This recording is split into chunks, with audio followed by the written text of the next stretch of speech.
selebih itu alhamdulillah Allah nikmat terus kajiannya, kita akan terus semua dibantu Allah Subhanahu wa taala. Baik, insyaallah kali ini temanya baru ya, ya. Makanya saya tuh jadi dosa ya. Kenapa jadi banyak yang Zoom ya? Bagaimana kita bekerja?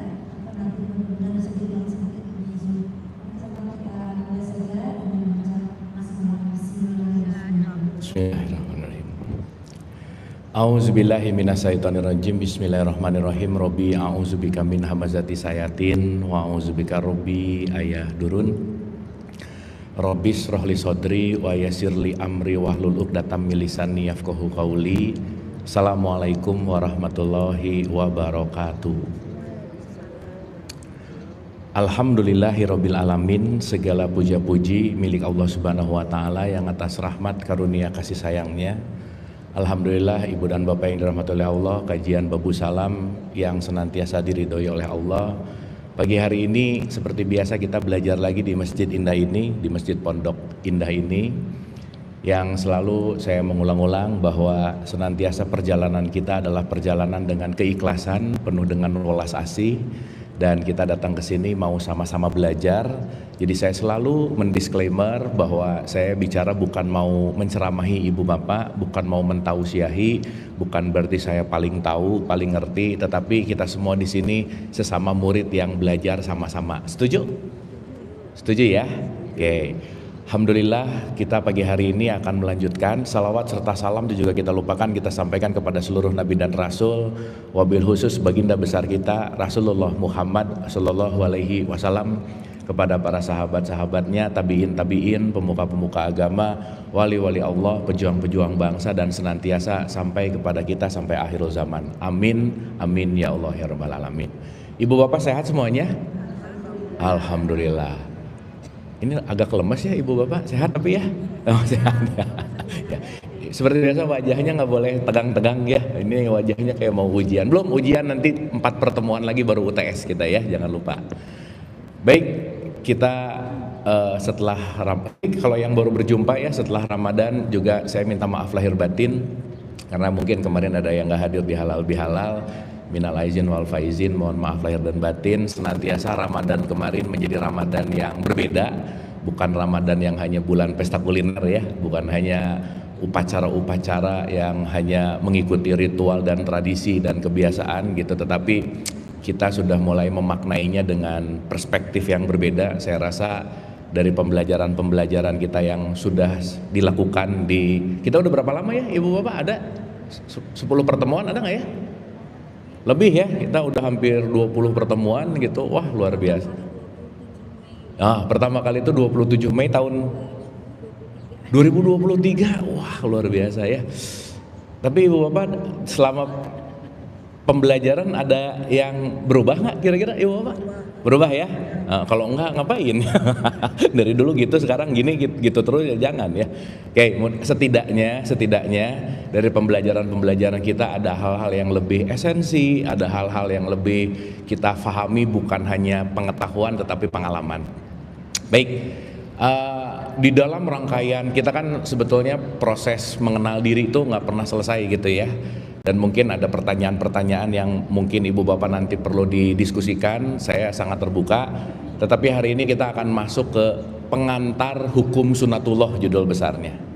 Ya, jadi sebut pengantar hukum sunatullah. Ya, sering dengar nama kata sunatullah apa dan seterusnya, nanti kita akan bahas. Buat ibu-ibu yang di depan, mangga di belakang mangga, kalau kursinya mau dikedepanin sedikit gitu boleh. Kalau mau lebih ini kan kita lebih santai ya gitu. Kayak yang penting duduknya nyaman semuanya, enak, rileks, santai, belajarnya nggak apa, pokoknya harus nyaman lah belajarnya, gembira, itu penting. Baik, saya akan memulai dengan beberapa pemanasan seperti biasa supaya kita relate dengan kemarin-kemarin apa yang udah kita bahas. Saya izin coret-coret ya seperti biasa ibu bapak. Ibu bapak pernah dengar kata-kata sunatullah? Pernah dengar pasti ya? Pernah dengar ya? Oke, jadi kita akan masuk ke modul besar yang disebut sunatullah gitu. Sunnatullah itu artinya sunnah itu hukum, hukum itu ketetapan, ketetapan itu kepastian, kepastian dari Allah. Itu ya, nanti kita akan mengerti. Karena nanti kita akan membagi dua. Ada hukum Allah, ada hukum manusia gitu. Ya, makanya hukum manusia ini nanti gimana pun caranya nggak bisa kalau tidak selaras dengan hukum Allah itu sendiri gitu. Contoh, saya kasih contoh dulu. Kemarin kita setelah Ramadan kita disuruh kembali ke fitrah, betul Bu, Pak? Betul ya? Oke. Saya review dulu sedikit supaya nanti ini jadi bahasan yang kita pahami secara utuh. Kembali ke fitrah itu sama dengan kembali kepada original atau kembali kepada keaslian. Kembali kepada sesuatu yang asli, kembali kepada sesuatu yang belum ada tempelan, kembali kepada sesuatu yang belum ada konsep, kembali kepada sesuatu yang fitrah itu adalah original gitu. Nah, sekarang pertanyaannya begini, Ibu dan Bapak. Kalau kita bicara dari awal yang pernah kita bahas, innalillahi wa inna ilaihi rojiun. Ibu bapak kalau dengar innalillahi wa inna ilaihi rojiun, ting yang kepikiran apa? Ya jangan meninggal terus satu ya sekarang mah ya, enggak. Musibah, oke. Tapi boleh nggak kita luaskan dulu bahwa innalillahi wa inna ilaihi rojiun artinya apa? Semua hanya akan kembali kepada ketetapan-ketetapan Allah gitu kira-kira. Semua hanya akan kembali kepada sistemnya Allah, nggak akan ada yang bisa lepas dari yang namanya ketetapan-ketetapan Allah. Salah satunya adalah kematian.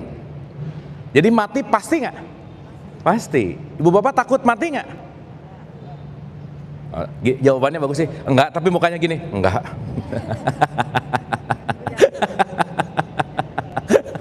Enggak. Oh jangan dulu Bu. Kenapa Bu jangan dulu Bu? Ayo, sekarang saya tanya, mau kita jangan dulu atau enggak? Mati pasti enggak? Pasti. Pertanyaannya, ngapain nakutin sesuatu yang pasti? Betul enggak? Betul enggak? Oke, contoh dulu sederhana nih ya. Contoh dulu sederhana. Supaya nanti kalau ngomongin innalillahi wa inna ilaihi raji'un, benar kematian ada yang meninggal innalillahi wa inna. Tapi kan yang saya cerita, rata-rata orang ngomong innalillahi itu latah gitu Bu, Pak. Pokoknya meninggal udah baca ini aja. Meninggal baca ini aja, nggak bagus. Tapi kalau itu hanya menjadi tradisi dan kebiasaan, kita tidak mengerti pemaknaannya apa gitu. Sampai sini oke? Jelas ya? Berarti kita nanti bagi dua nih. Dalam kehidupan kita, saya bikin sistem 1 sama sistem 2 aja. Sistem 1 itu disebut kebiasaan atau habits. Sistem 2 disebut kesadaran. Jadi ada kebiasaan atau ada kesadaran. Kira-kira Ibu dan Bapak, keseharian kita itu banyak menggunakan kesadaran atau kebiasaan? Nah udah gitu. Jadi saking biasanya, sholat pun ya kebiasaan gitu. Makanya banyak gak di sholat yang gini, Allahu Akbar, rakaat 2, rakaat 3, ada yang gitu gak? Jadi karena itu sudah menjadi sebuah kebiasaan di mana bagus, tetapi kalau tidak ditembuskan kepada kesadaran, akhirnya kita menggugurkan kewajiban tapi nggak menuju kepada esensi gitu. Dan sekarang kan di pembelajaran yang diulang-ulang diceritain adalah kebiasaan, tapi jarang dikasih esensi bahwa ini tujuannya mau kemana gitu intinya. Sehingga akhirnya apa? Ritualnya jalan, tetapi konektivitas dirinya sama Allah tidak membaik gitu. Contoh lah, nggak usah jauh-jauh. Kalau Allah punya sifat welas asih, atau gini saya mau nanya, Ibu Bapak maaf ya, ada nggak kira-kira orang yang sholat tapi tetap korupsi? Ada nggak? Ya jangan banyak lah, nggak enak, ada aja. Ada nggak yang gelarnya haji korupsi? Ada. Padahal udah haji loh. Sekarang saya tanya, kira-kira orang yang korupsi tahu nggak kalau korupsi itu nggak baik? Kenapa dilakukan? Betul nggak? Jadi sholat jalan, ngegosip jalan. Sholat jalan, julid juga iya, betul nggak? Akhirnya seakan-akan tidak ada konektivitas antara ritual dan perilaku gitu. Jadi urusan agama, urusan hidup nggak menyatu, nggak holistik namanya. Makanya sekarang tuh ada yang ngomong gini, Ibu Bapak, maaf ya, aduh dia tuh ya habluminallahnya bagus tiap hari ke masjid, tapi habluminanasnya pelit banget misalnya. Seakan-akan habluminallah dan habluminanas itu terpisah gitu. Padahal nanti kalau kita ngerti, kalau seseorang hubungan sama Allahnya baik, udah pasti hubungan sesama manusianya juga baik, udah pasti.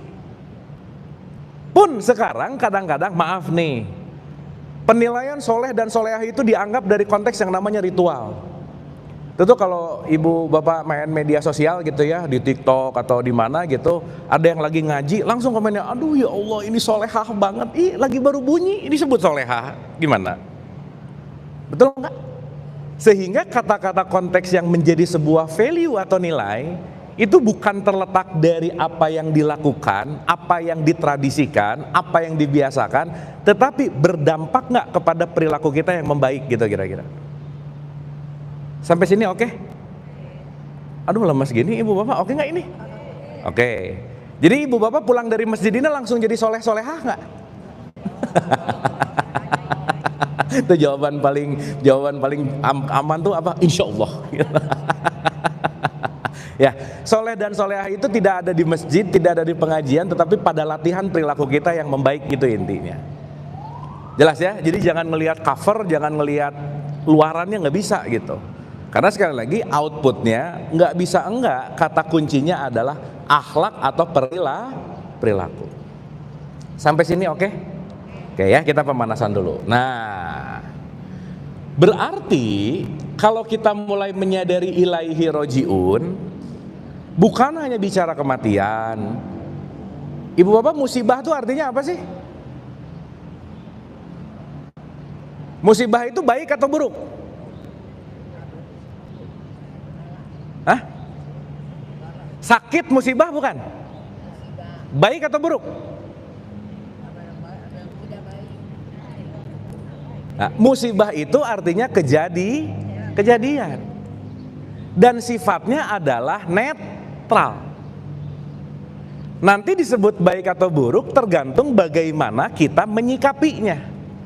Contoh, ada nggak orang gara-gara sakit, sakit nggak kemana-mana, akhirnya dia banyak belajar, dapat pencerahan, bisa begitu nggak? Jadi sakitnya baik atau buruk? Gitu. Jadi kalau kita sekarang melihat musibah udah langsung underestimate atau langsung ngomong hal buruk, belum tentu. Kenapa? Karena nanti kalau dalam satuan waktu yang panjang, yang kita anggap buruk, kita akan bisa mensyukuri loh Bu, Pak. Aduh untung dulu nggak ke situ, aduh untung dulu nggak jadi ini, aduh untung, kita akan mengalami kesadaran untung-untungnya tuh nanti berikutnya biasanya gitu. Oke sampai sini? Tetapi yang tidak bisa di dalam tanda petik tolak, semua kejadian atau musibah itu sudah pasti dalam konteks yang namanya realitas yang sudah ditetapkan oleh Allah. Pilihan kita cuma ada dua, menerima atau menolak, udah itu aja. Jadi nanti kita akan ngerti, oke. Kenapa di syahadat itu ada kata-kata aku bersaksi tidak ada ilah selain Allah. Ini juga kan yang bersyahadat rata-rata bunyi aja Bu, Pak. Membunyikan syahadat dan bersyahadat dua hal yang berbeda gitu. Sampai sini oke? Sampai sini oke? Oke, jadi ingat kita mau pakai beberapa variabel dulu ya. Satu, ada yang namanya kebiasaan. Nah, yang kedua nih. Yang kedua, contoh. Ini kenapa rada-rada menggaung ya? Oh ininya coba Bu matiin. Nah, sip. Cek. Nah udah. Satu apa Ibu Bapak tadi? Dan Ibu Bapak ingat-ingat persentasenya aja ya. Habits itu 95%, kesadaran itu 5%. Jadi lebih banyak mana? Lebih banyaknya besar nggak? Nah, jadi maaf ya ibu bapak, maaf ya, apalagi usia-usia setelah 40 tahun, udah gitu aja. Nah, kalau udah 40 tahun, program satunya itu selalu pasti terjadi, bahkan lebih dari 95%. Jadi sekarang saya tanya, pengajian yang sukses itu pengajian yang hanya membunyikan Quran, atau dengan membunyikan Quran, mengerti isi Quran dan merubah kebiasaan? Kira-kira yang mana? Merubah kebiasaan. Jadi kalau ngaji tapi kebiasaan yang nggak berubah, berarti sedang tidak merubah kondisi nilai gitu kira-kira.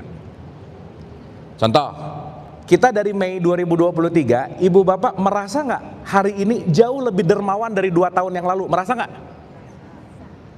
Atau sama aja pelitnya sama dulu? Iya, kalau dulu awal kesini pelitnya 95%, sekarang kayaknya 95% juga. Berarti nggak ada kebiasaan yang berubah gitu kira-kira. Merasa nggak setelah pembelajaran ini ada sesuatu yang berubah dalam hidupnya? Yes. Kenapa?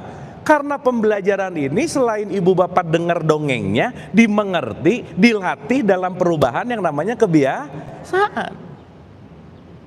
Kebayang nggak? Ngaji, nggak ngerti, pulang mau ngubah apa gitu? Didongengin terus, ngomonginnya pahala, surga, neraka, takut, bahagia, nanti. Yang akhirnya apa? Kita dimasukin informasi, tapi informasinya tidak diregulasi. Akhirnya apa? Tidak merubah yang namanya kebiasaan. Sip? Oke? Jadi inti pelajaran kita pulang ke rumah, yang dirubah apa? Kebiasaan. Kira-kira ibu bapak udah tahu kebiasaan yang harus dirubah sekarang? Oh iya, kalau ngomong banyak terlalu global ya. Cari satu aja. Karena sekali lagi tidak ada perubahan kebiasaan, tidak ada perubahan peningkatan value. Oke sampai sini? Oke, saya nanti akan mengartikan ilah dalam 2 perspektif. Ya, hari ini kita beberapa modul ke depan, insya Allah ibu bapak kita akan belajar hal-hal yang sangat esensial. Dan ini kita akan aplikasikan. Dah. Sip? Oke? Paham? Oke, pelan-pelan ya. Oke, pokoknya kita jangan nggak usah cepat-cepat, tapi yang penting dapat. Dah. Pertanyaan, kalau berarti mau merubah kebiasaan, harus melepaskan kebiasaan lama nggak? Dan itu hal yang paling berat dalam hidup. Melepaskan diri lama kita untuk membaru, itu sesuatu yang paling berat dalam hidup. Jadi kalau boleh dikatakan pakai simbolnya Quran, iblis terbesar dalam hidup kita itu kebiasaan, Bu. Setan terbesar, dia selalu ngebisikin terus, itu adalah kebiasaan kita. Ibu bapak kalau yang dikit-dikit marah ya, kalau waktu nggak marah pasti ada yang ditanya, kok belum marah sih gitu loh Bu, Pak. Kok belum komplain sih gitu. Karena sekali lagi kaitannya sama kebiasaan. Nah, yang kedua, kalau kita tahu dalam konteks yang namanya kehidupan, setidaknya ada 2 bagian besar dalam konteks yang namanya kita sebagai manusia. Satu, ada yang disebut kepercayaan. Apa Bu, Pak? Kepercayaan. Dipercayai. Kepercayaan. Yang kedua, itu namanya kenyataan. Oke? Ada apa satu? Kepercayaan. Yang kedua, kenyataan. Pertanyaan saya, yang pasti terjadi itu kepercayaan kita atau kenyataan hidup? Sip. Berikutnya berarti bisa nggak kepercayaan mengalahkan kenyataan? Dengerin dulu pertanyaannya, dengerin dulu. Saya kasih contoh. Begitu kita lahir, kira-kira yang diinstal ke dalam diri kita lebih banyak kepercayaan atau kenyataan? Contoh. Kalau saya dikasih tahu sama ibu saya sejak lahir, Abu, kamu percaya aja, kalau kamu nanam melon, nanti kamu keluar durian. Kira-kira dari kecil saya dikasih kepercayaan itu, saya punya kepercayaan nanam melon keluar durian nggak? Ya, berarti ibu saya menanamkan kepercayaan. Tapi kira-kira begitu nanam melon keluar durian, itu kepercayaan, mohon maaf ya, mungkin nggak nanam melon keluar durian? Mungkin nggak? Nggak mungkin. Berarti saya diinstal kepercayaan sehingga saya percaya banget, dan bisa jadi begitu nanam nggak keluar durian, yang disalahkan adalah kenapa ini terjadi, dan saya menyalahkan kenyataannya. Bisa begitu nggak Bu, Pak? Nah. Sampai sini oke? Contoh nih, kan belum tahu apa-apa, dikasih kepercayaan, nanam melon keluar durian. Tiap hari nanam melon, terus doa, ya Allah tumbuhkanlah durian. Udah. Nanam lagi apa? Melon. Ya Allah tumbuhkanlah durian. Nanam apa lagi? Melon. Ya Allah tumbuhkanlah durian. Durian tumbuh nggak Bu, Pak? Nggak. Kira-kira nanti bisa ngomong gini, Allah menguji saya. Bisa gitu nggak? Nah, kayaknya aku diazab Allah deh. Kayaknya. Kenapa? Karena kita sudah terprogram oleh kepercayaan yang boleh jadi tidak sesuai dengan kenyataan. Sampai sini oke? Paham? Clear? Kira-kira yang lebih banyak kita sekarang dapat installnya, programnya, program kepercayaan atau kenyataan? Kepercayaan. Oke? Berarti setiap kepercayaan kita pasti nggak pernah ada yang sama, pasti nggak pernah ada yang 100% sama. Karena kenapa? Kita dibesarkan dalam lingkungan yang berbeda gitu kira-kira. Salah satunya narasi agama misalnya. Ibu bapak mohon maaf ya, Islam mazhab bisa beda nggak? Bisa. Tafsir bisa beda nggak? Bisa. Sehingga ketika kita mempercayai sesuatu yang tidak mengkaitkan dengan kenyataan, maka kita berantem dengan kepercayaan, tapi kenyataan hidupnya jadi tidak diterima gitu kira-kira. Oke sampai sini? Oke sampai sini? Nah, saya kasih lagi tambah sedikit lagi. Maka kalau kita bicara dalam konteks hidup, ada yang namanya realitas subjektif dan realitas objektif. Subjektif adalah apa yang aku percayai, objektif adalah apa yang sebenarnya terjadi. Contoh, hantu, kepercayaan nggak kira-kira? Kalau dari kecil dikasih tahu di sini ada dedemit lah, apalah, dan seterusnya lah, diinstal dari kecil, lewat tempat ini bisa takut nggak? Sekarang saya tanya, itu takut gara-gara kenyataan atau takut gara-gara kepercayaan? Nah gitu. Dan bagi orang yang nggak tahu cerita ini, yang nggak tahu narasi ini, buat dia santai-santai aja gitu. Misal nih, kuburan ini angker gina gitu, udah 50-100 tahun dikasih tahu. Ada bule datang nggak tahu cerita, pipis di situ, sehat-sehat aja kok gitu. Betul nggak? Sip? Oke sampai sini? Maka kepercayaan ini akan menarik kondisi kehidupan kita, dan kalau kita tidak pernah ngecek kepercayaan dengan yang namanya kenyataan, kita akan stuck dengan kepercayaan itu gitu. Maka kepercayaan kita menentukan kualitas hidup kita. Sampai sini oke? Oke? Oke. Pertanyaan berikutnya. Nih. Makhluk Allah yang paling mulia sempurna siapa ibu bapak? Manusia. Kenapa? Karena dikasih akal. Fungsi akal buat apa? Berpikir mah fungsi otak. Fungsi akal untuk membedakan. Oke? Makanya Quran sok ibu bapak cari tatakilun, tatafakarun, takilun, tatafakarun. Hanya orang-orang yang berakal lah yang bisa mengambil petunjuk. Berarti pertanyaan saya, segala bentuk informasi yang nyampe ke kita udah pasti kenyataan belum?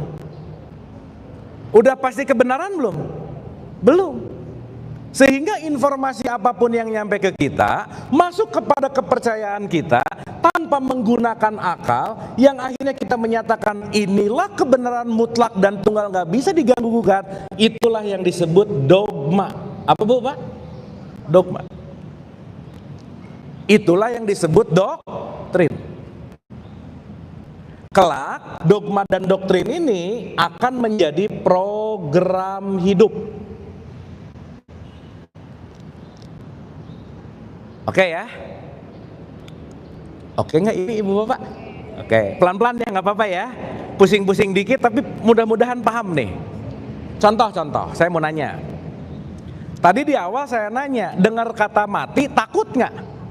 Takut. Sekarang saya tanya, Ibu Bapak ini takut karena mati atau takut karena cerita yang sudah menjadi keyakinan, cerita yang menjadi konsep, maka aku takut terhadap konsep mati. Mana? Keyakinan, kepercayaan. Karena ini nanti masuk kepada konteks yang namanya yakin. Oh iya ya, mati itu nanti akan ada jembatan di belah 7, nanti belok dikit neraka, panas, api, install ke kita. Jadi takutnya kira-kira. Pertanyaannya, yang ngomong aja belum ngalamin masalahnya. Betul nggak? Betul nggak? Sip. Berarti berikutnya kita ini seiring bertumbuhnya usia, informasi-informasi dogma dan doktrin ini kita penuh dengan keyakinan-keyakinan yang jangan-jangan tidak sesuai dengan kenyataan. Jadi menderita nggak hidupnya? Menderita. Karena meyakini ini, kalau nggak gini begitu, kalau nggak begitu begini, dan seterusnya. Padahal kenyataannya belum tentu seperti itu gitu. Sehingga jangan-jangan kita, maaf ya, menjadi korban keyakinan yang justru tidak sesuai dengan kenyataan. Sampai sini oke? Sampai sini oke? Nah, satu lagi aja. Dan sistem kepercayaan keyakinan inilah nanti akan menimbulkan yang namanya ekspektasi.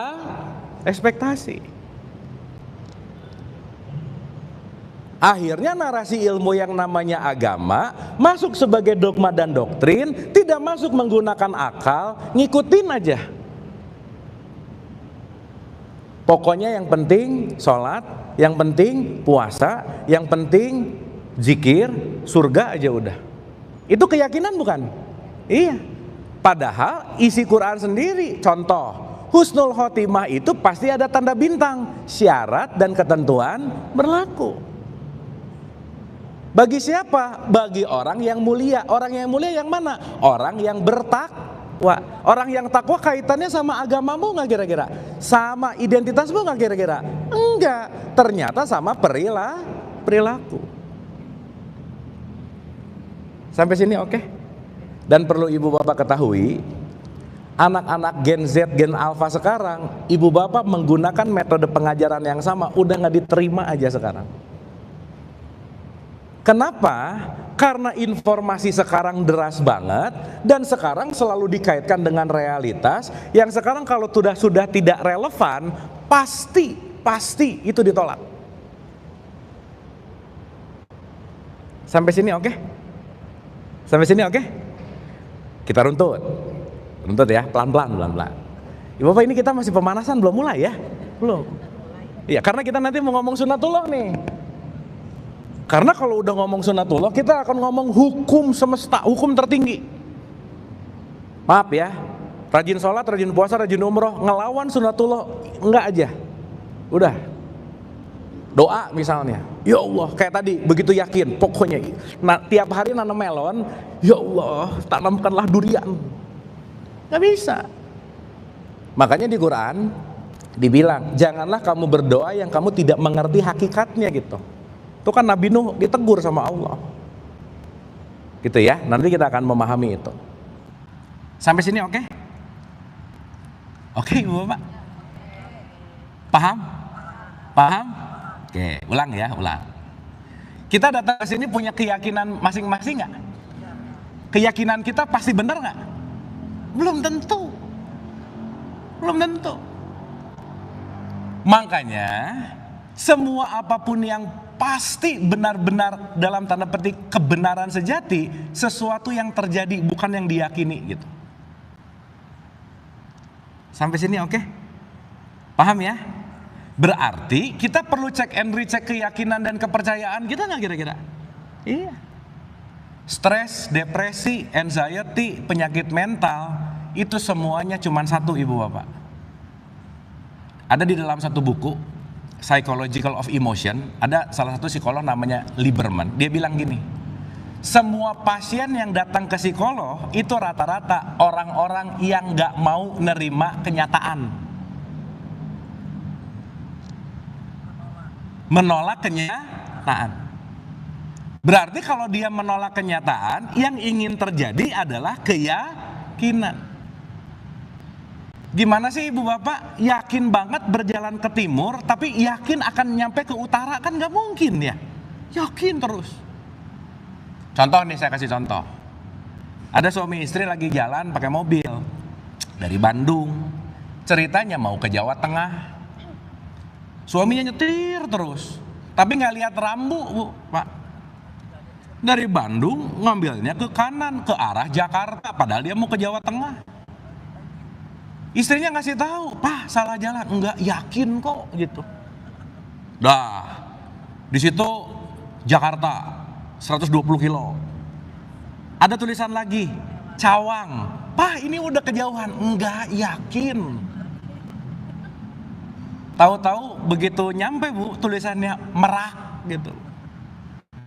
Baru dia sadar, ya ampun ternyata selama ini saya tidak melihat tanda, saya ngikutin keyakinan, akhirnya nyampe ke tujuan gak kira-kira? Enggak lah. Oke? Paham bu?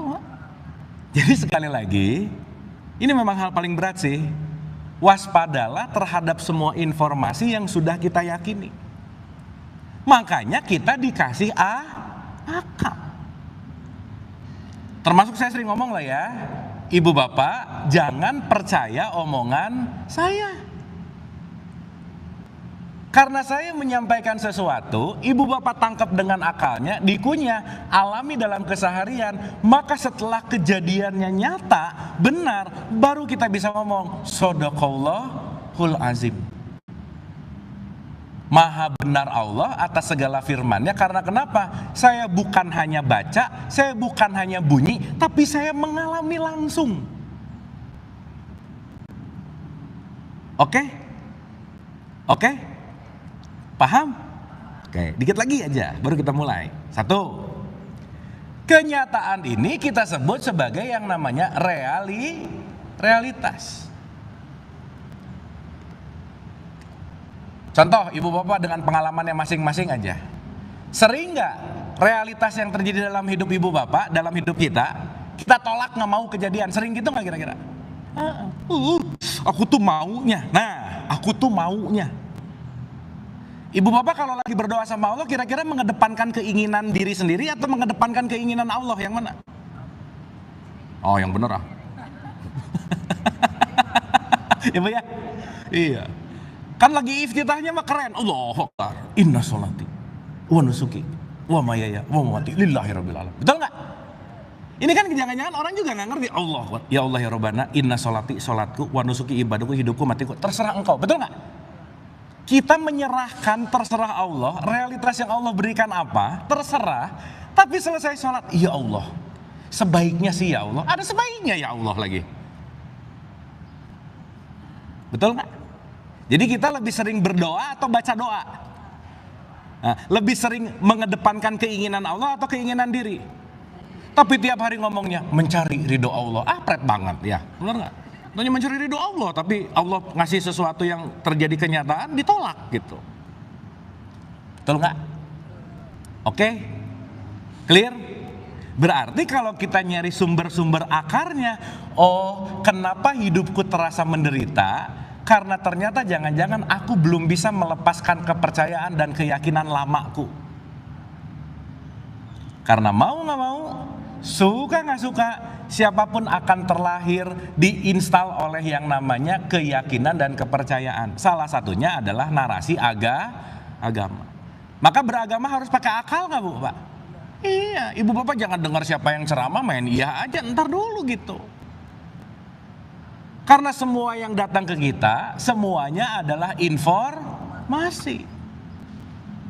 Maka kita dikasih akal untuk memilah-milah. Ini oke, ini enggak. Ini oke, ini enggak. Ini oke, ini enggak.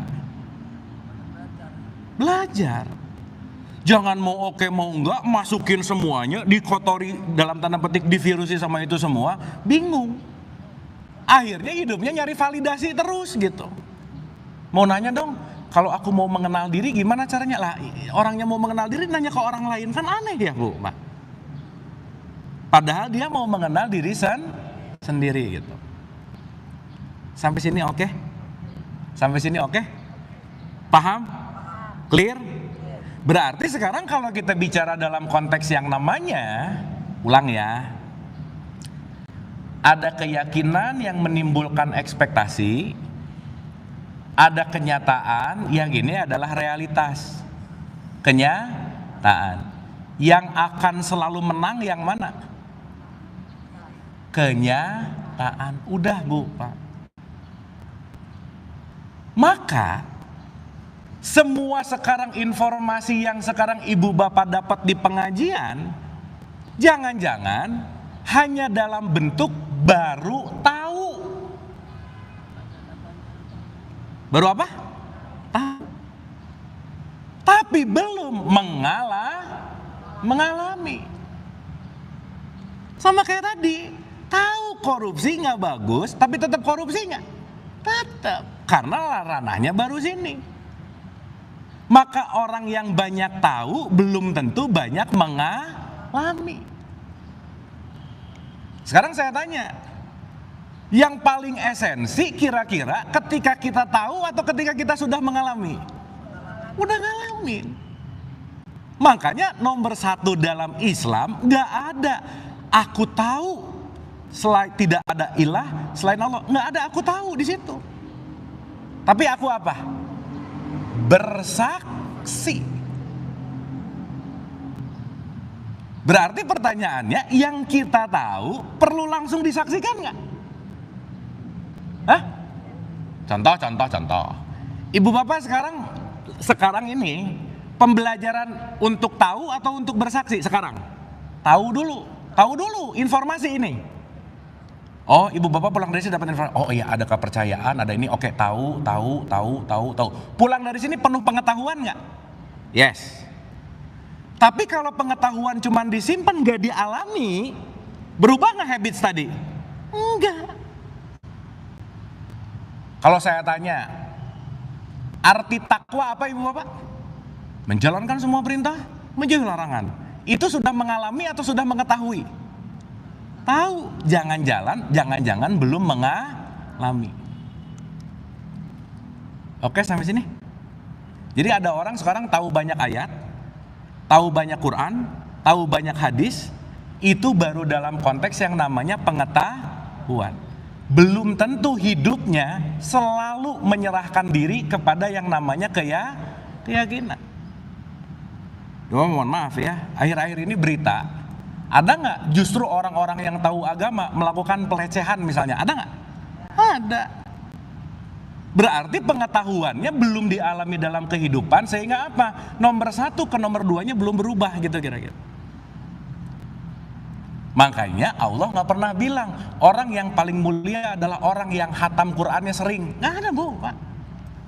Orang yang paling mulia adalah orang yang sholatnya rajin, nggak ada. Kenapa? Hatam dan sholat jembatan menuju orang yang paling mulia adalah orang yang paling takwa, berbuat perilaku.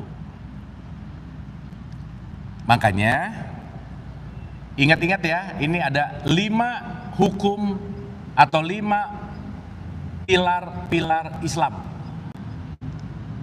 1, baik. 2, benar. 3, indah. 4, damai. Dan yang kelima, membebaskan. Nanti kita bahas satu-satu. Makanya 5 poin ini setidaknya kita aplikasikan dalam kehidupan. Sampai sini oke? Sip? Aduh, udah diam-diam gini, oke nggak ini? Paham? Dapat ya? Nah, kan pengajian jarang diajak mikir gini Bu, bener nggak? Didongengin mulu, pokoknya. Akhirnya tidak menciptakan akal yang berfungsi. Kita ngedengerin dongeng seakan-akan dongeng ini paling bener gitu. Makanya ketakutan mati karena sering didengerin dongeng mati itu menakutkan gitu kira-kira. Nah, singkat cerita, berarti kalau kita mau membuat hidup value lebih baik, cek keyakinan dan kepercayaan kita di masa lalu. Jangan-jangan 5, baik, benar, indah, damai, dan membebaskan. Ini pilar Islam ada di sini nanti. Setidaknya kita akan membahas ini dalam beberapa pertemuan ke depan. Makanya baik dan benar itu disebut ma'ruf. Maka berbuat baik dan benar disebut amal soleh. Bukan hanya baik tapi juga benar, bukan hanya benar tapi juga baik, tepat guna gitu kira-kira. Contoh. Berbuat baik bagus nggak Bu, Pak? Bagus, tapi di surat 35 ayat 37 ada kalimat gini. Orang udah berbuat baik tapi teriak-teriaknya di neraka misalnya. Terus dia bilang, ya Allah kembalikan aku ingin berbuat baik yang berlainan deh. Artinya apa? Dia berbuat baik menurut mau-maunya. Contoh, ini saya sering pakai analogi ini. Kalau ada orang jatuh ke sumur, mau berbuat baik, ngasih uang atau ngasih tali? Tali. Berbuat baiknya kasih 500.000, nggak butuh uang, butuhnya tali gitu. Paham ya? Maka nanti kita penting untuk berbuat kebaikan itu tetap menggunakan akal. Makanya baik dan benar. Make sense gak? Masuk akal gak ini? Sip? Nah, at least masuk akal dulu baru ngerti gitu. Kalau gak masuk akal susah Ibu Bapak. Dah, kalau gak masuk ke sini rata-rata udah yakin aja. Bener sih gak salah. Tapi yuk sekarang kita mulai ranah alurnya adalah menggunakan akal gitu. Supaya gak main main oke, main amin gitu. Tapi gak ngerti isinya apa gitu. Gimana dulu? Ya akhirnya betul kata Ibu, pokoknya, katanya. Sok Ibu Bapak ya yang punya anak atau cucu Gen Z nanti disuruh, "Mak kamu sholat ya." Ada pertanyaan, emang Mak kenapa sih aku harus sholat? Susah, kalau nggak ngerti ini susah jawabannya. Udah nggak bisa sekarang, udah pokoknya harus wajib, kalau nggak kamu dosa. Dosa itu apa Mah? Nanti kamu masuk neraka. Neraka emang di mana? Pusing Bu. Tapi kalau jawabannya at least menggunakan konteks masuk dulu ke akalnya, maka ajaran-ajaran ini akan berkembang menjalankannya bukan karena dogma dan doktrin, tapi karena kesadaran. Dulu kita diajarin pakai akal nggak kira-kira? Enggak. Udah pokoknya aja. Makanya anak-anak yang kritis tuh agak-agak repot gitu. Takut sama ibu bapaknya. Ibu bapaknya produk dari mana? Produk dari mewariskan keyakinan gitu. Sampai sini oke ibu bapak? Clear ya? Jadi sekali lagi hati-hati sama keyakinan. Makanya maaf ya ibu bapak ya. Kalau ada orang lain ngajak orang lain yang lain untuk gini, kalau ada seseorang ngajak orang lain ngikutin keyakinannya, berarti dia kurang yakin terhadap keyakinannya gitu. Makanya ngajak-ngajak. Dan kalau rese sama keyakinan orang, berarti dia juga kurang yakin gitu kira-kira. Sip ya? Makanya kata Quran di surat 22:67 dibilang, masing-masing umat ada syariatnya, ada jalannya, udah gak usah ribut urusan jalan gitu. Karena masing-masing punya jatuh tempo kesadarannya sendiri-sendiri yang gak bisa dipaksain gitu kira-kira. Oke? Bisa gak memaksa orang seperti keinginan kita? Tapi pengennya gitu terus gak kira-kira? Kamu tuh gak sesuai sama maunya aku. Kamu tuh, udah aja. Situasi dan seterusnya. Akhirnya apa? Banyak menolak realitas karena yang ingin terjadi adalah keyakinan. Nah, saya mau kasih analogi berikutnya. Di wilayah kepercayaan, yakin, dogma, ekspektasi, inilah kalau dalam syahadat disebut ilah. Apa Bu Pak? Ilah. Makanya kita dalam bersyahadat ngomong. Coba saya mau nanya dulu, ulang nih. Ibu bapak minimal, apa sehari semalam syahadat berapa kali? Ah, mulai ini. Sehari semalam berapa kali syahadat? Nah, sok dihitung dulu, sok dihitung. 17 mah Al-Fatihah. 10. Coba subuh berapa kali? 2. Emang ibu berapa rakaat subuhnya? Nah, mulai. Kan minimal kan yang wajibnya nih ceritanya. Subuh 1. Nanti zuhur berapa? 2. Asar 2. Maghrib. Maghrib 2 benar. Isya. Nah, jadi berapa? 9 loh. Nah, ibu bapak waktu syahadat itu gara-gara kebiasaan atau gara-gara sadar? Ini ditanya berapa kalinya aja dihitung dulu tadi berapa ya? Gitu gimana? Coba. Bener nggak? Terbukti ya? Terbukti ini sistem 1 tuh luar biasa gitu. Dah. Maaf nih. Orang yang rata-rata lahir di keluarga Islam itu nomor 1 syahadat biasanya nggak diperhatiin ibu bapak. Bener kan? Karena ngerasa bahwa udah Islam Jadi poin 1 yang namanya syahadat di skip. Udah dalam tanda petik nggak pernah memperdalam lagi. Kenapa? Karena sudah merasa dirinya ada dalam konteks kepercayaan Islam. Padahal nomor 1 syahadat paling penting sebenarnya. Iya. Gimana mau bisa sholat kalau kita tidak bersyahadat? Oke? Sampai sini oke? Paham ya? Ibu bapak ada rasa-rasa pusing nggak? Nah, kalau pusing bagus. Nah, kalau pusing mikir berarti. Kalau saya tanya pusing nggak? Enggak sih. Ngerti nggak? Enggak juga sih. Nah berarti emang nggak mikir. Itu mah nggak niat belajar namanya. Ya. Nah, pokoknya kalau pengajian nggak pusing, ngedenger dongeng udah gitu aja ya. Dah. Lang. Kenyataan atau yang namanya realitas, inilah yang disebut Allah gitu. Karena nanti kalau kita ngomongin la ilaha illallah, tidak ada ekspektasi apapun karena yang akan terjadi hanyalah realitas. Oke sampai sini? Paham ya? Jadi kalau Allah dalam tanda petik ketika kita bicara dalam konteks keberadaannya, ya Bapak Allah wujud nggak? Sifat Allah nomor 1 apa? Wujud. Berarti Allah akan mewujud dalam bentuk apa? Kenyataan. Semua kenyataan hidup adalah wujud ketika Allah menampilkan inilah realitas yang akan terjadi kepada dirimu. Kelak nanti ini disebut takdir. Maka takdir itu nanti namanya adalah ukuran, nanti kita ngerti. Ya awas nih jangan berlindung di balik takdir. Aku mah ditakdirkan emang jadi orang bodoh sih. Jangan Bu, Mak. Aku emang ditakdirkan jadi penjahat sih. Enggak, bukan itu poinnya. Sip ya. Makanya nanti di rukun iman ada qada dan qadar. Nah ya, pengantar itu pasti pusing ibu bapak, tapi nanti kesininya oke lah. Setidaknya ibu bapak selesai pengajian ini, 1, banyak apa yang disimpan di sini berat, lepas semuanya. Kenapa? Yang memberatkan hatimu adalah sesuatu yang kamu tolak dalam bentuk kenyataan, udah gitu aja. Dan tanpa sadar penolakan itu udah ada dari 15 tahun lalu, 10 tahun lalu. Masuk ke memori.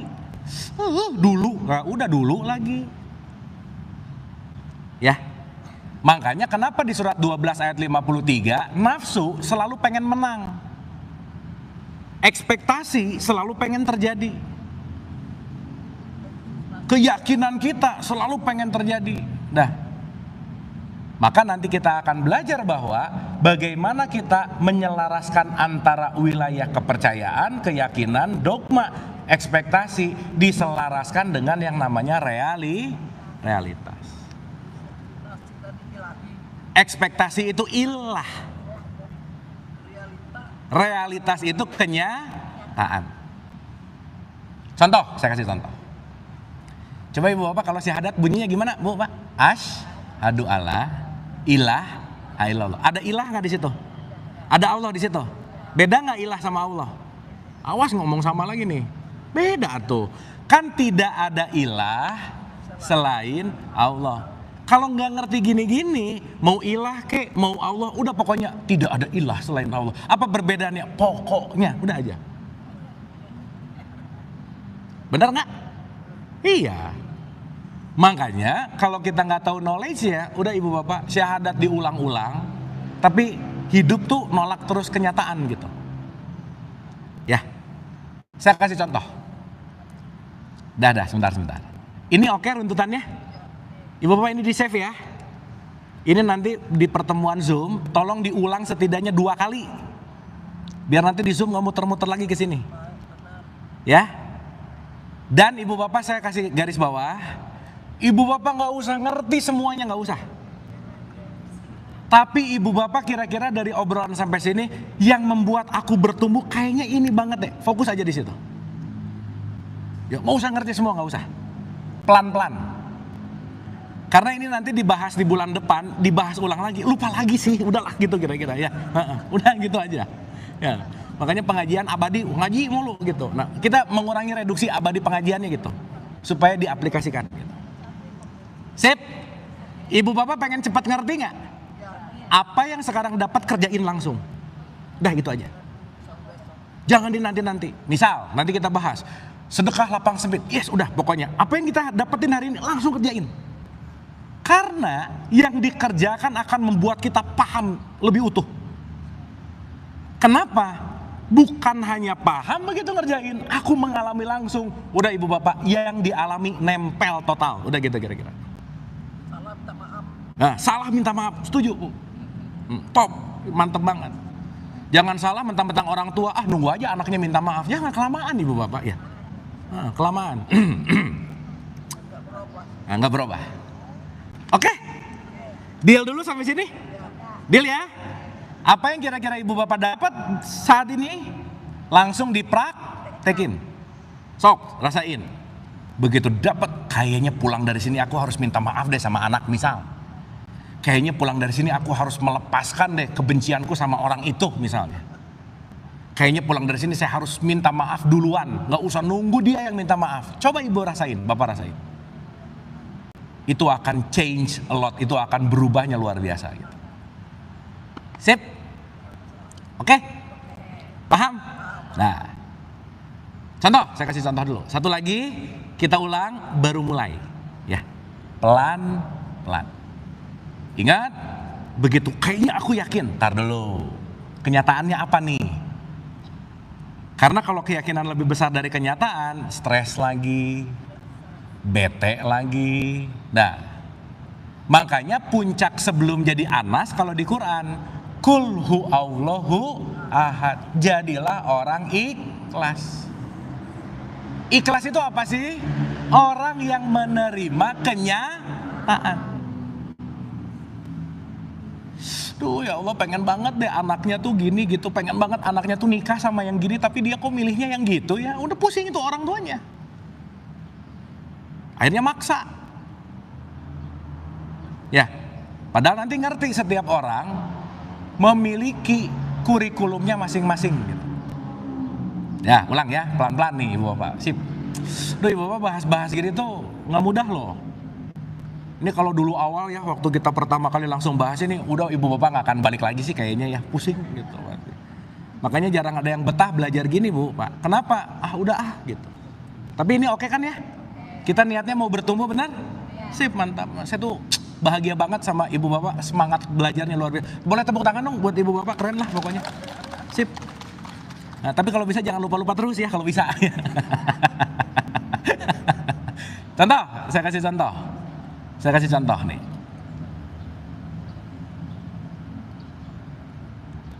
Misal, aku punya keinginan. Ibu masih ingat masalah hidup kita apa? Keinginan gak kejadian. Ibu bapak keinginannya banyak gak? Sip. Udah berarti siap-siap banyak kecewa, udah gitu aja. Keinginan makin banyak, tingkat kekecewaan juga makin tinggi. Tapi bukan berarti jangan punya keinginan, bukan. Ya.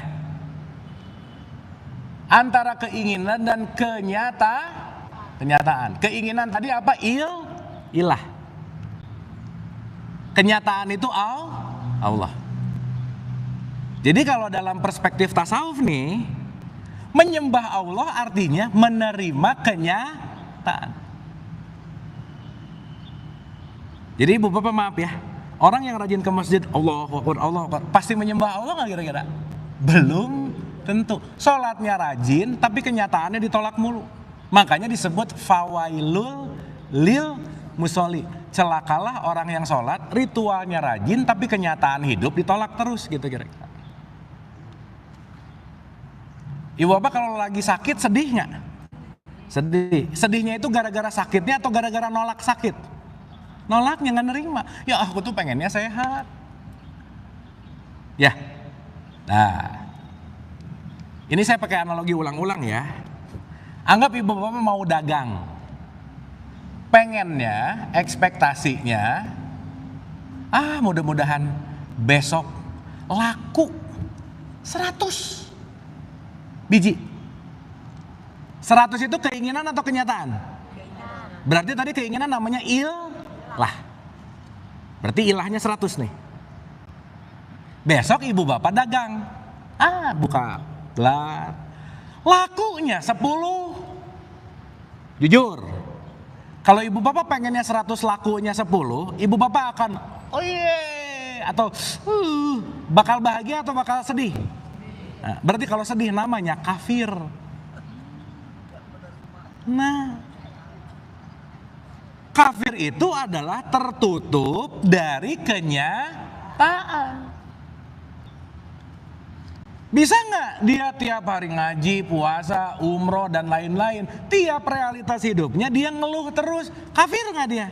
Kafir. Jadi kafir bukan urusan identitasnya apa, simple. Aku nerima realitas atau tidak gitu. Sampai sini oke?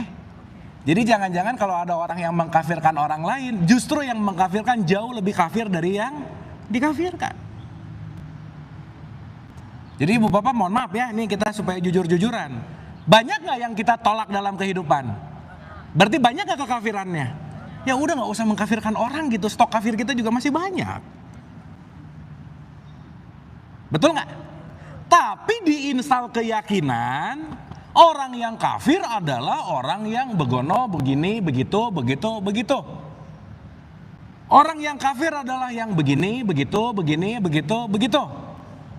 Di sini nih, keyakinannya makin gede, dia jadi ahli mengkafirkan orang tapi lupa apa yang tertutup pada dia. Kafir itu artinya tertutup gitu kira-kira.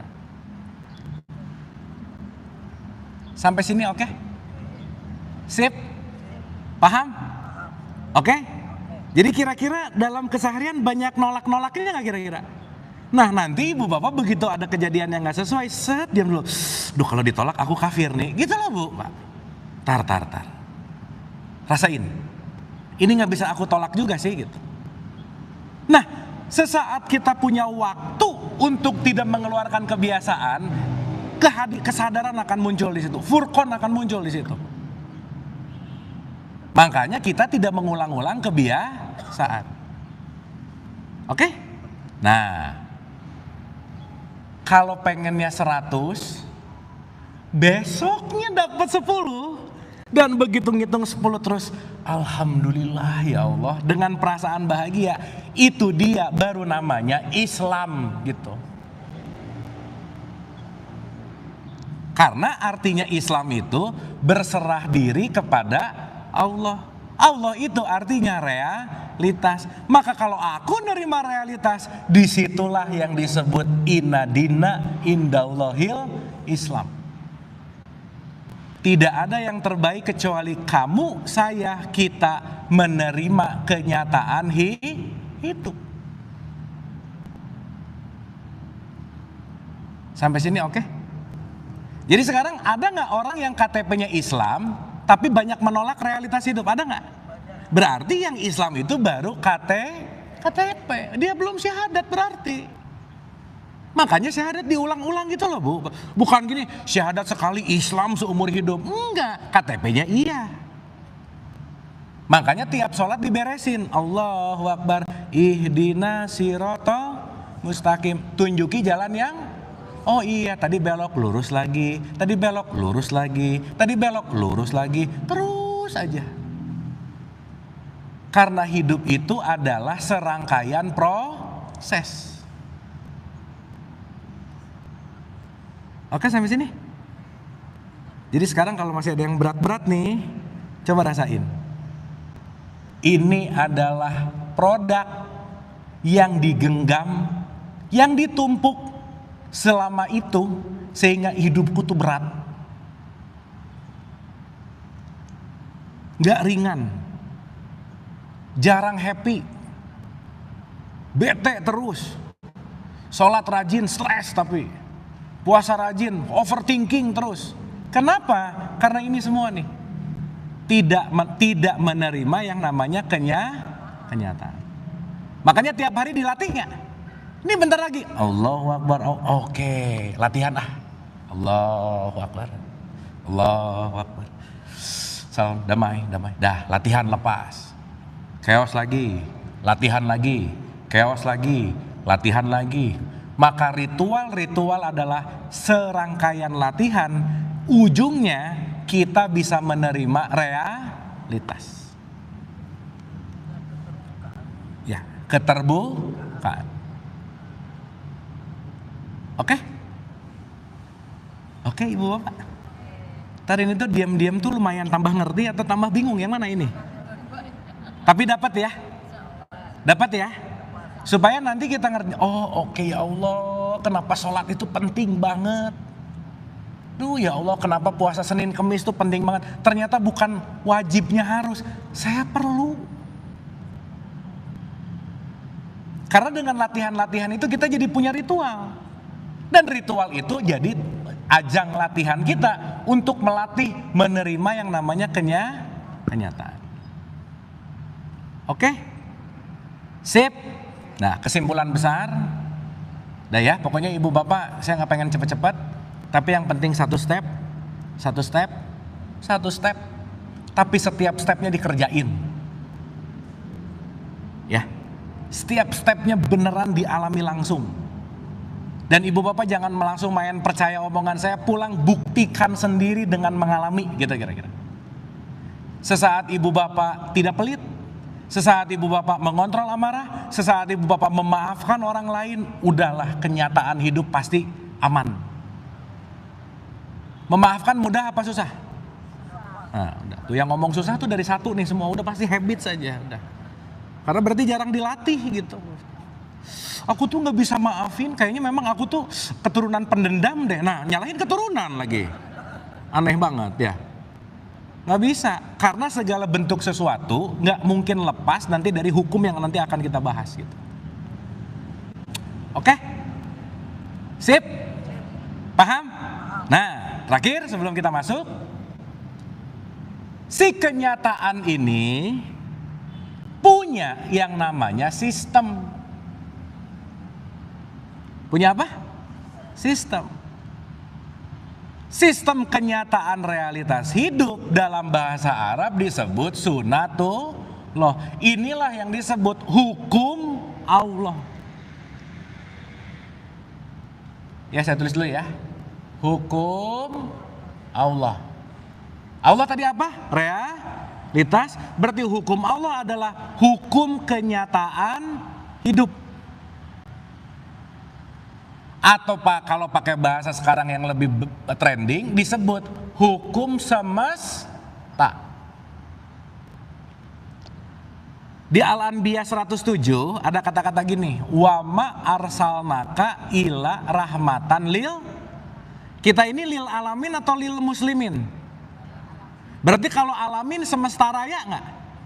Berarti kalau semesta raya universal enggak? Berarti hukum yang berlaku bagi siapapun itulah yang disebut hukum semesta, hukum Allah itulah yang disebut sunatullah.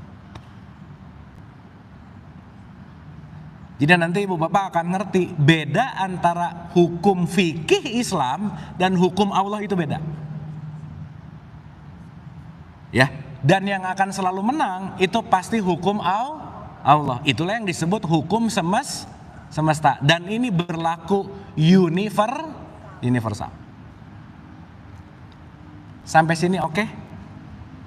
Sampai sini oke? Oke. Kita setidaknya akan belajar 12 hukum.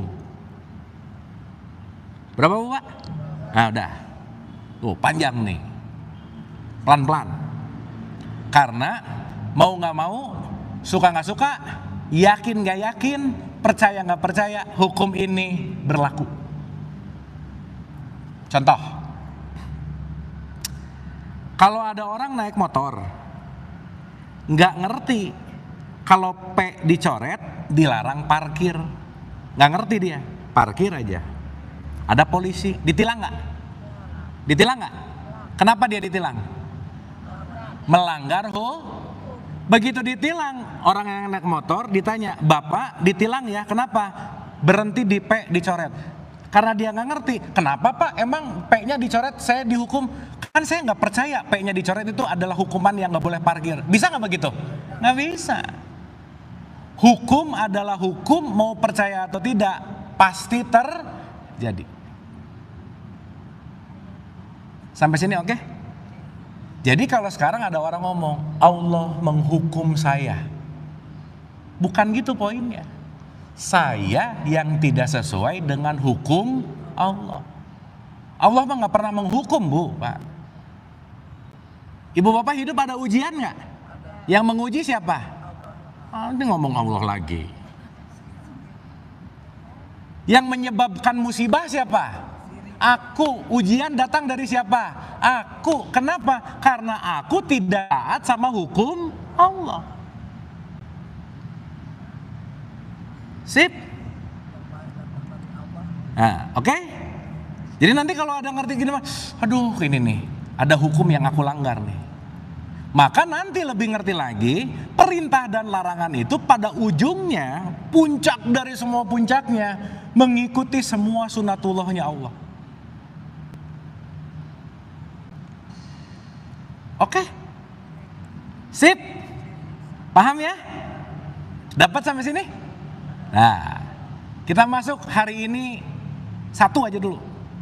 Ntar lagi kan kita habis ini diskusi. Dua hari ini. Dua hukum Allah, dua yang pertama. Saya tadi udah kirim ke Bu Gina, nanti disebarin di grup, dibaca sama ibu bapak. Setidaknya ngerti dulu, tahu dulu, itu yang akan kita bahas. Siap ya? Oke? Nomor 1.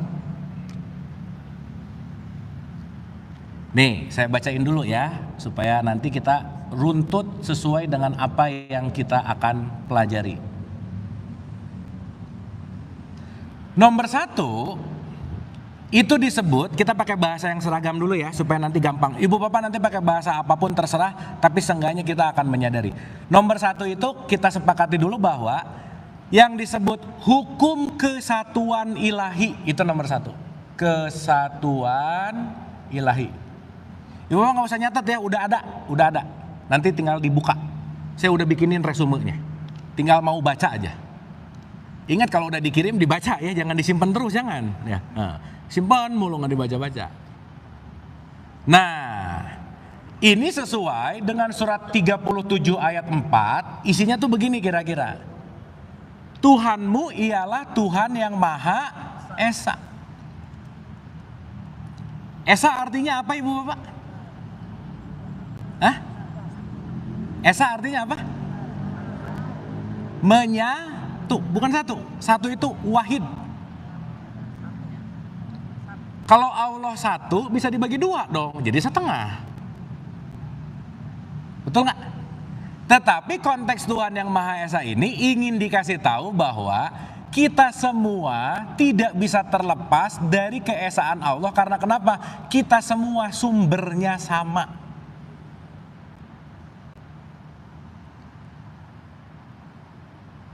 Di surat 57 ayat 3, dialah yang awal, dialah yang akhir. Dialah yang zohir, dialah yang batin. Maka di 37 ayat 4 di sini dikasih tahu bahwa segala sesuatu di alam semesta saling terhubung dalam satu kesatuan ilahi. Contoh,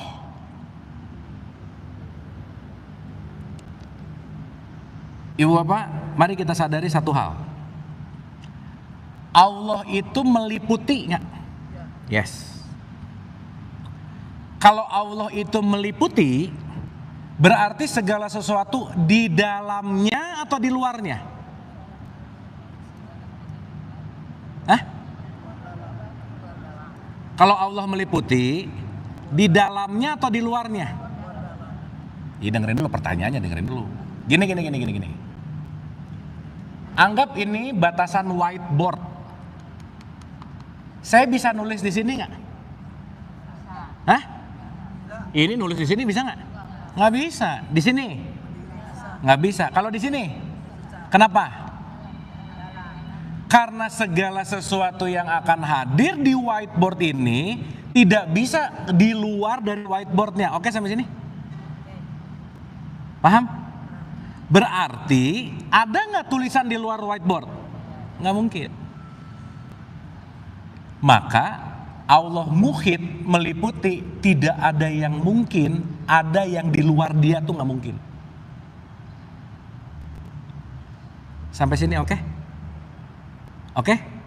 Maka nanti ada kata-kata, kemana saja kamu menghadap, di situ wajah Allah. Sekarang saya tanya, nih supaya gampangannya. Di sini, semasjid raya ini, posisi kursi bisa dirubah nggak? Posisi mimbar bisa dirubah nggak? Posisi ini pembatas bisa dirubah nggak? Yang tidak bisa dirubah yang mana? Ruangan. Kita ada di dalam ruangan atau di luar ruangan? Maka Allah adalah yang meruangi segala sesuatu. Sampai sini oke? Paham? Berarti pertanyaan saya, make sense nggak kalau Quran ngomong Allah lebih dekat kepadamu dari urat leher? Masuk akal nggak? Kenapa? Gimana mau nggak lebih dekat? Orang kita selalu ada di dalam Allah. Jadi Allah jauh apa dekat? Dekat atau dekat banget? Kenapa? Karena meliputi. Contoh. Pelan-pelan ya, pelan-pelan nih. Supaya nanti ibu bapak begitu ngomong Allahu Akbar, dapat rasanya gitu. Ini kadang-kadang ngomong Allah tuh nggak ngerti gitu, Allah tuh apa gitu. Akhirnya kan sering ngomong gini, kita serahkan segala sesuatu kepada yang di atas. Ya. Jadi seakan-akan Allahnya ada di mana? Di atas, jauh. Pertanyaannya, gimana Allah di atas kalau dia meliputi? Makanya dia tidak pernah mungkin berpisah dengan makhluknya, nggak mungkin. Sampai sini oke? Jadi mencari Allah adalah mencari hal yang paling dekat nggak? Iya, tapi karena kita sibuk sama yang jauh mulu tuh, yang dekat-dekat jadi nggak terasa gitu. Paham ibu bapak? Sip ya? Ulang. Berarti kalau gitu, innalillah semua berasal dari dia, semua diliputi oleh dia, semua esensi hidup ini sumbernya dia nggak kira-kira? Iya. Cuma nanti penamaan kepada dia aja yang masing-masing peradaban beda-beda, masing-masing kelompok beda-beda. Udah, itu hanya membicarakan tentang nama. Makanya kalau dalam tasawuf itu ada Allah sebagai asma nama, ada Allah sebagai sifat, ada Allah sebagai af'al, ada Allah sebagai zat gitu misalnya. Nanti kita bahas ini. Tapi seenggaknya informasi dulu nih. Tidak akan ada yang pernah jauh dari Allah karena kenapa? Kita selalu ada di dalamnya. Contoh.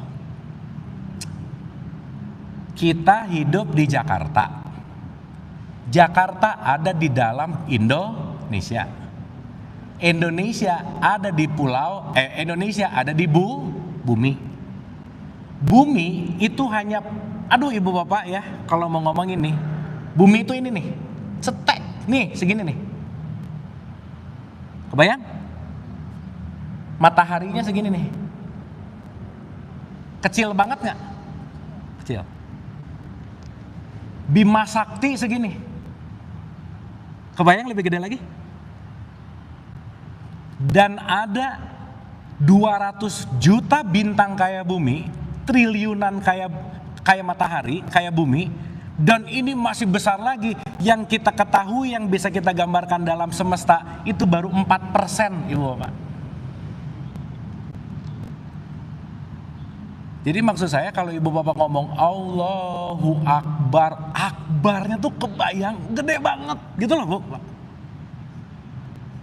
Nah kebayang gak yang baru kita ketahui 4%, 96%-nya kita belum tahu, segede-gede ini Allah itu mewadahi itu semuanya gitu kira-kira. Berarti kita hanya bagian kecil dari semesta gak?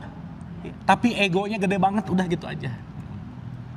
Kecil sih, tapi egonya gak ada dua lah udah.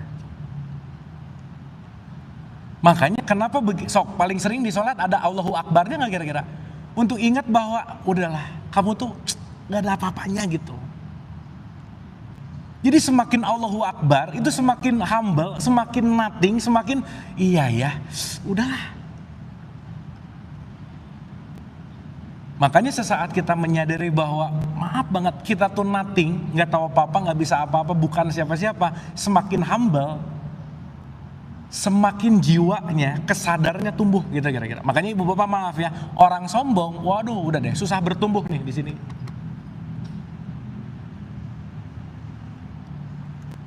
Sampai sini oke? Sip. Berarti semua yang hidup ditiupkan dari percikan Allah nggak kira-kira? Iya. Berarti nanti kalau ibu bapak udah mulai nyadar, ngerti, ngelihat siapapun ya ampun isinya dia sama isinya saya sama ya. Tapi karena nggak ngerti gini, mentang-mentang dia tukang sapu misalnya, mentang-mentang dia tukang parkir gitu misalnya, maaf ya, kita melihat dari status sosial, alah, udahlah. Bu, Pak, maaf ya, bisa nggak kita merendahkan orang lain gara-gara jabatannya, bisa nggak? Bisa banget. Kenapa? Aku melihat kemasannya, tapi aku tidak melihat isinya. Padahal kita hidup dalam satu kesatuan ilahi yang nggak bisa terpisah gitu kira-kira. Berarti ibu bapak maaf ya ini langsung ke dalam dikit lagi. Semua seruangan ini sumbernya sama nggak? Berarti kalau gitu kita mulai menyadari bahwa mau siapapun dia, kamu adalah aku yang lain, menyakitimu berarti menyakitiku juga. Ibu bapak pernah ngerasain nggak kalau lagi ngehina orang lain sebetulnya yang lagi paling tersakiti diri sendiri, gitu nggak kira-kira? Tapi nggak nyadar. Gitu terus. Menganggap ketika kita marahin orang, menghina orang, kita lagi membuat mereka tersiksa. Padahal yang paling tersiksa siapa?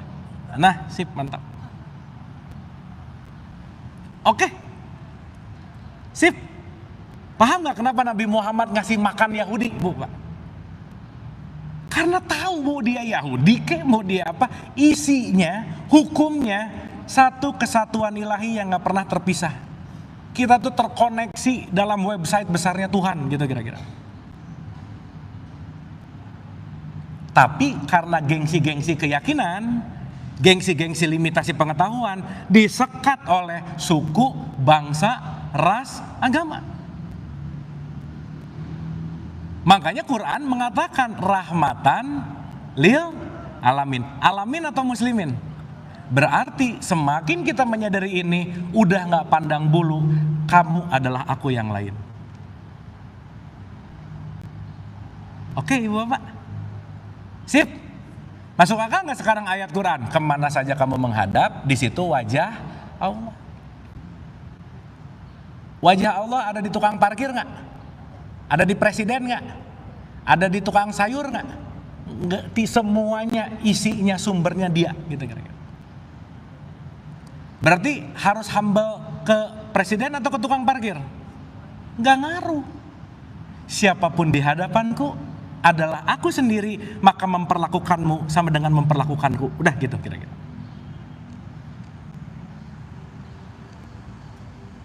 Ini hukum nggak Bu, Pak? Hukum. Mau siapapun, agamanya apapun, kepercayaannya apapun, udah aja.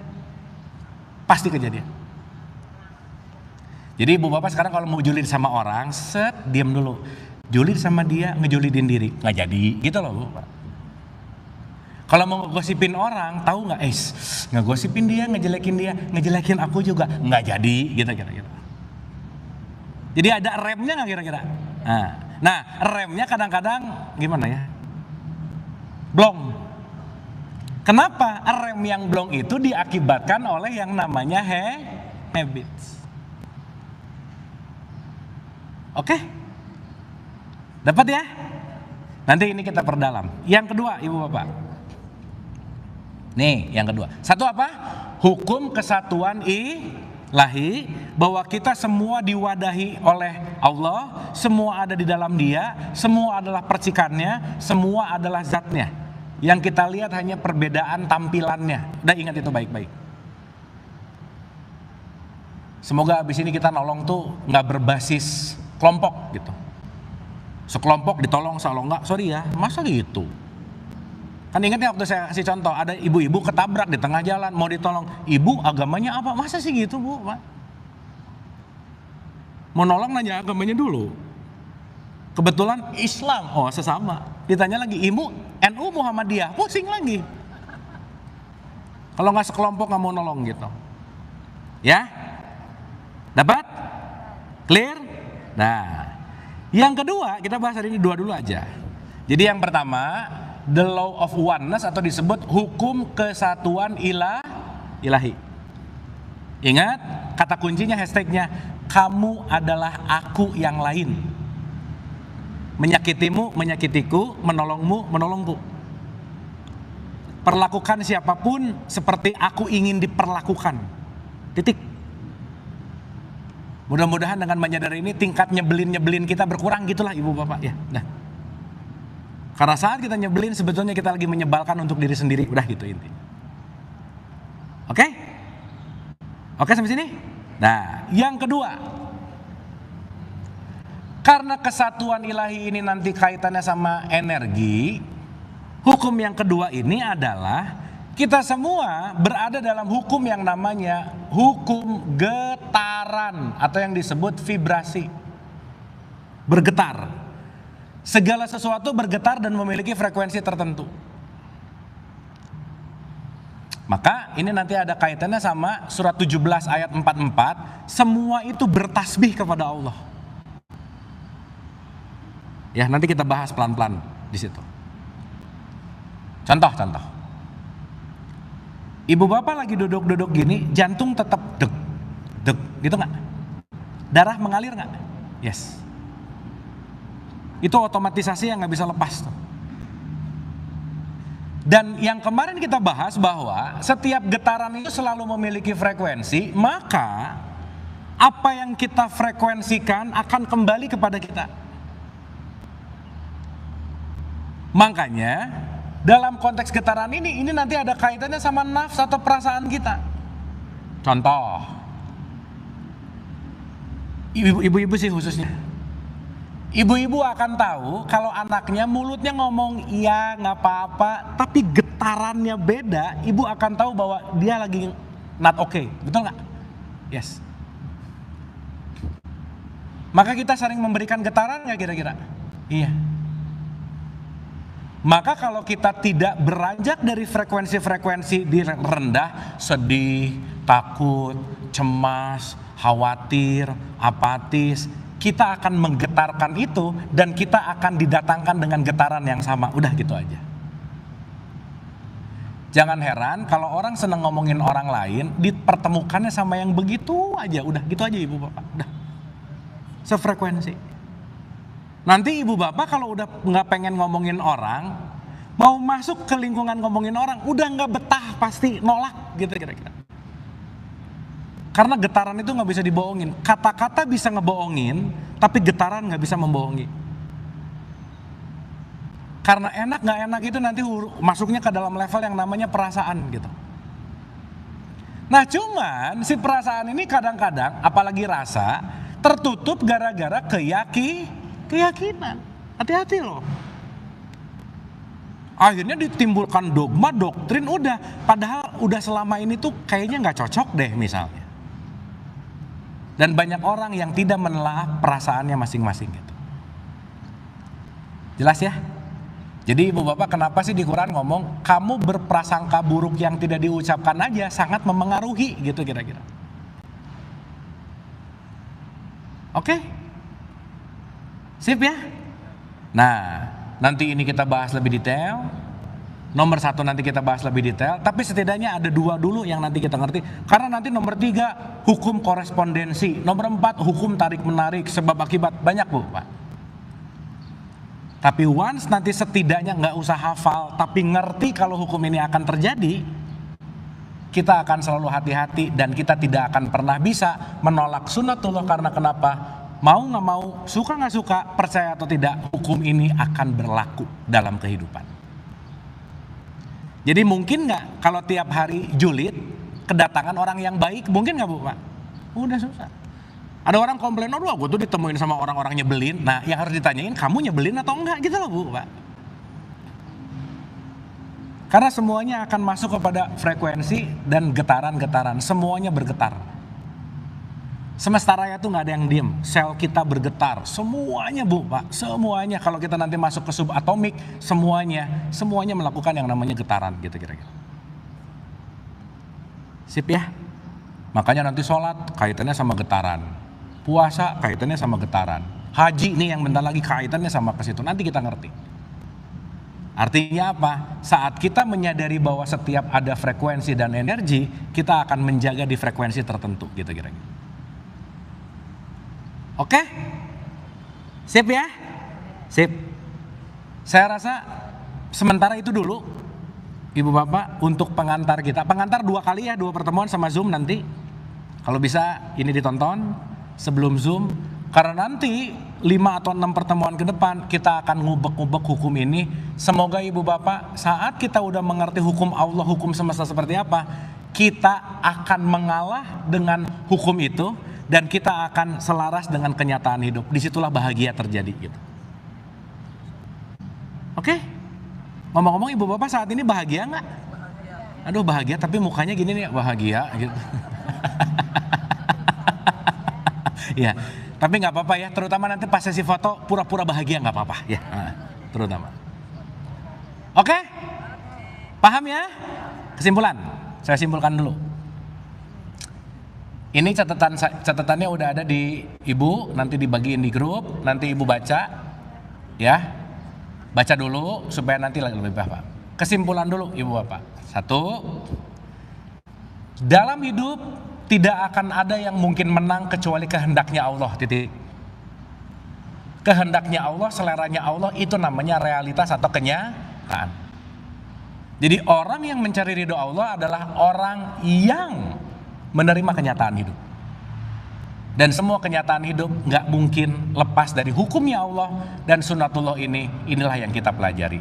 Semoga ibu bapak setelah kita mulai mengerti gimana semesta bekerja, gimana pekerjaannya Allah, gimana hukumnya Allah, kita akan selaras dengan hidup ini dan ujungnya ibu bapak akan ringan dalam kehidupan.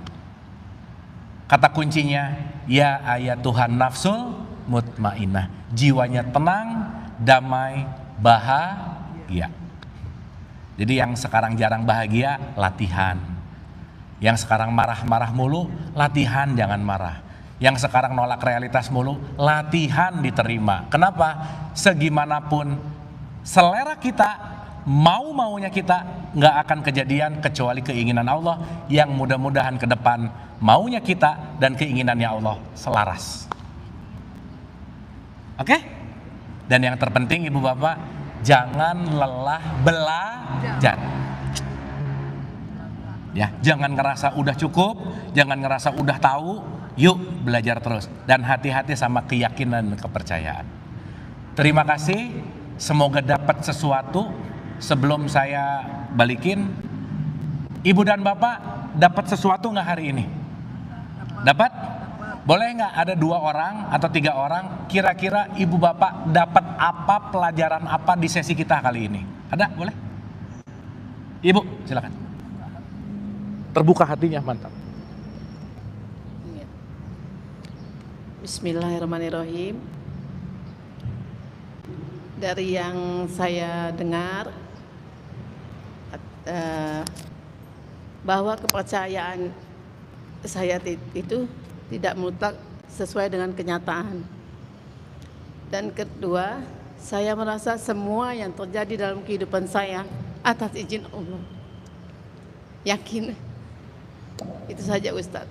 Oke. Terima kasih. Terima kasih. Ini boleh tepuk tangan, ini keren banget nih. Dapat ya Bu ya. Semoga begitu keyakinan itu bahwa itu datang dan gak bisa ditolak, penerimaannya lebih tinggi. Gitu. Ada lagi? Ya, Ibu, punten.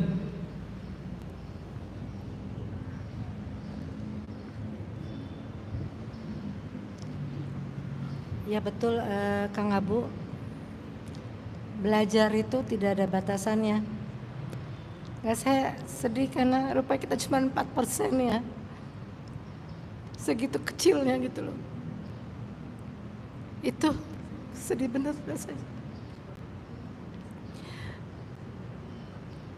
Ya itu apa, getaran-getaran itu betul, tetapi barusan yang kehujat ke hati itu, ya Allah, cuman 4% yang kita tahu, di titik yang 4% itu berarti kan terlalu kecil kita itu. Ya itu aja. Ya, makasih Bu. Semoga kita semakin menyadari dan paham bahwa begitu Allahu Akbar tuh, kita tuh sekecil apa sih, gitulah kira-kira. Dan saat kita sadar kita kecil, kan mungkin akan menurunkan tingkat kesombongan, ya benci, karena ya udah, we are nothing, gitulah kira-kira. Baik, satu lagi boleh mungkin? Ya, silakan Mas. Oh ya, dari bapak-bapak satu ya. Bismillahirrahmanirrahim. Assalamualaikum warahmatullahi wabarakatuh, Pak. Yang ingin banget saya garis bawahi di sini juga adalah terkait dengan kebiasaan dan kesadaran. Dimana selama ini kita ngejalanin hidup itu hanya karena kita terbiasa menjalankannya. Betul. Tapi kita nggak tahu esensinya ngejalanin itu tuh apa. Pengen banget ngomong ini ke semua banyak orang yang saya temui gitu ya. Karena dia ngejalanin Islam berdasarkan apa yang dia tahu, karena dia terbiasa aja. Tuh. Tanpa dia mau cari tahu esensinya apa. Dan sejauh ini dia selalu merasa ya udah itu yang benar menurutnya. Gimana cara ngebukain pintu hati itu supaya dia mau menerima ini gitu. Mau akhirnya dia masuk ke dalam suatu wilayah di mana dia mencari tahu esensi dari kebiasaannya itu apa. Gitu sih. Makasih banyak, Pak. Assalamualaikum. Boleh tepuk tangan, ini keren banget ya Mas, makasih banyak. Itulah Mas yang kita perlu sadari, tidak ada kuasa kita untuk merubah keyakinan orang, tidak ada kuasa kita untuk mengajak mereka, karena semua pertumbuhan kesadaran sesuai jatuh temponya masing-masing gitu. Disitulah PR kita dan seni hidup gitu. Bagi orang yang tidak mau terbuka, dia akan tertutup. Bagi orang yang tidak mau berubah, dia tidak akan berubah gitu.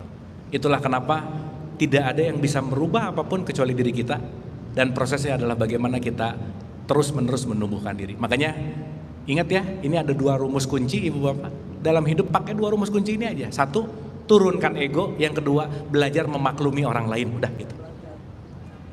Karena kalau orang nggak mau terbuka, tidak ada yang bisa membuat dia terbuka gitu kira-kira. Gitu Mas sementara. Nanti kita bahas satu persatu. Terima kasih.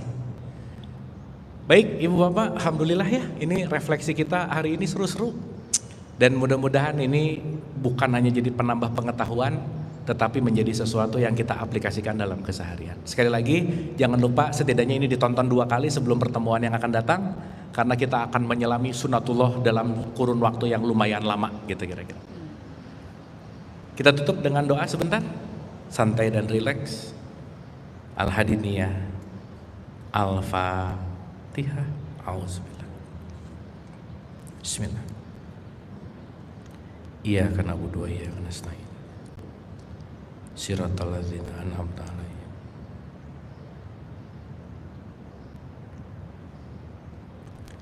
Allahumma rabbik firli wali walidayya warhamhuma kama rabbayani shaghira.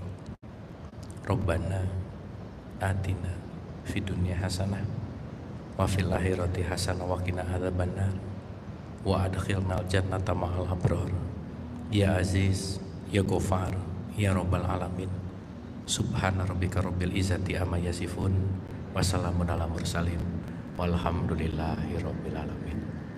Amin. Ibu bapak hatur nuhun, semoga bermanfaat. Saya minta maaf lahir dan batin. Wabillahi taufiq wal hidayah. Assalamualaikum warahmatullahi wabarakatuh. Waalaikumsalam warahmatullahi wabarakatuh. Jazakallahu khair Kang Abu Marlo.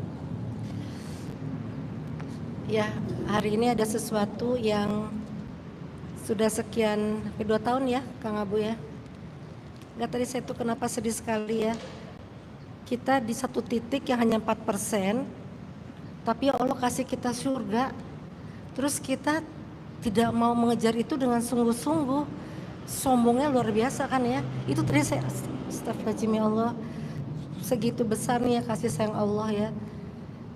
Kecil sekali kita begitu dikasih sesuatu sama Allah, pilihan surga Bu, Masya Allah. Itu sih. Mudah-mudahan kita semua termasuk hamba-hamba yang beruntung di dunia dalam barzah dan akhirat. Dan Kang Bu insya Allah selalu dalam rahmat ridho Allah, selalu ditambah ilmu Allah Subhanahu Wa Taala sehingga bisa menjadi rahmat bagi hamba-hamba lainnya. Amin amin. Billahi taufiq wa hidayah. Wassalamualaikum warahmatullahi wabarakatuh. Waalaikumsalam warahmatullahi. Tur nuhun. Oh iya, seperti biasa Ibu foto boleh nih punten bisa di